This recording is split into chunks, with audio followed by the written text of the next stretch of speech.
welcome back to Auto Repair, guys. Thank you guys for watching and subscribing to the channel. In today's video, guys, we'll be working here on a Chevy Cruze, guys, and what we'll show you guys how to get to the timing belt and inspect your timing belt. Now the 1.8 engine has a timing belt, the 1.4 has timing chain. If you guys have a Chevy Sonic, the video will be helpful as well because that 1.8 engine is used on Chevy Sonic as well. We guys have more than 200 videos on this car and this engine alone, so please subscribe, guys. Our goal is, guys, to save you as much money as we can.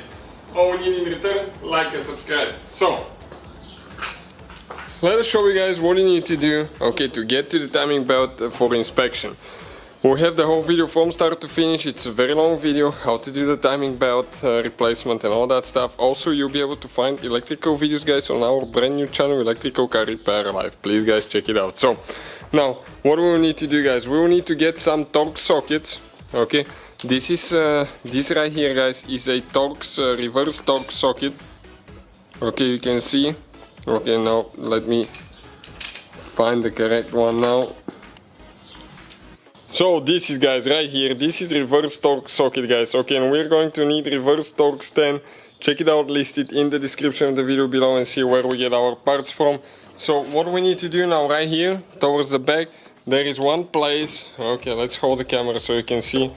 There is one place that we have one bolt, okay, that we need to remove, and our bolt on the back side, okay, what I just noticed, our bolt is broken on the back side. Check it out, the cover is broken. Somebody didn't do it right, and we have one more on the front, so let's remove the one on the front and we'll inspect and see what actually happened to the back, because obviously somebody didn't do a very good job. So once you get it loose, okay, you can go by hand with the socket. Okay, hopefully we don't drop the bolt inside.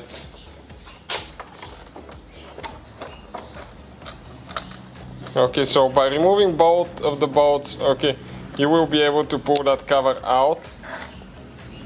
Okay, let me show you what this bolt looks like. Okay, it is like that. Now, what do we guys need to do? Okay, I had to remove, okay, this one here as well. Let me show you quick. Okay, this one, but ours, it's broken from the cover. So unfortunately, I'll go ahead, remove it and see if we can fix it, but you can see where it's supposed to be, and somebody broke it. But by removing that cover, guys, you can get to your timing belt, and now you can inspect your timing belt for visual wear.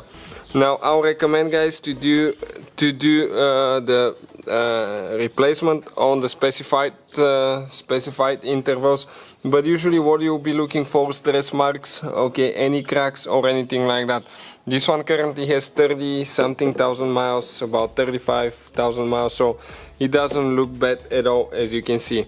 But if you need to get it, okay, check, always inspect the teeth as well. So hopefully, guys, okay, this is your tensioner there. The video will be helpful to some of you trying to do a belt replacement or see if you need to do belt replacement. I wouldn't recommend never to exceed the interval. So thank you for watching, guys. Please subscribe and see you guys next time.